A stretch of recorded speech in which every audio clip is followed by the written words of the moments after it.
Chacune de ces œuvres créées par Michael Ga a d'abord été un vêtement. Cet artiste fait de la récupération de vieux tissus l'élément principal de ses créations, qu'il assemble sur des tableaux pour raconter ses histoires. Dans son atelier à Accra au Ghana, il explique cette œuvre qu'il vient d'achever.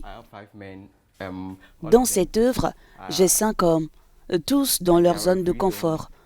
L'un d'entre eux tient une raquette, montrant ainsi sa passion. Ce tissu, je me le suis procuré dans le marché de Katmandu. Puis celui-ci vient d'un ami qui fait de la couture et cette pièce vient de Woodin.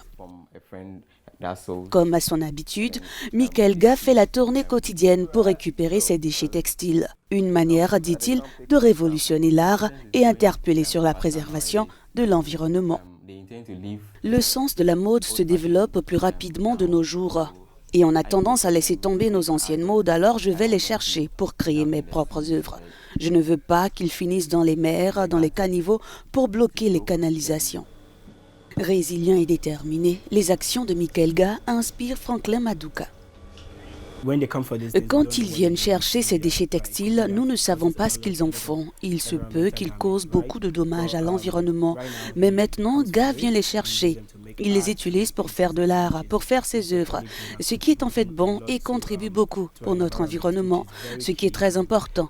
Et je pense que cela m'a aussi ouvert l'esprit à un nouveau secteur d'activité pour être plus conscient de l'environnement parce que nous devons être respectueux de notre environnement. Selon les écologistes, le Ghana est confronté à un grave problème de déchets textiles dont la majorité provient des vêtements d'occasion qui débarquent dans le pays. Bien qu'ils soient moins coûteux, ils sont un danger pour l'environnement. Chaque semaine, 2 millions de vêtements de seconde main sont importés et des enquêtes ont révélé que 40% de ces articles se transforment en déchets et sont déversés dans les décharges et autres décharges non autorisées du pays. Les œuvres de Ga sont régulièrement exposées et vendues sur les marchés locaux et via les réseaux sociaux à l'étranger. Outre son combat pour l'environnement, il promeut le savoir-faire du Ghana en mettant en exergue les tissus fabriqués dans son pays.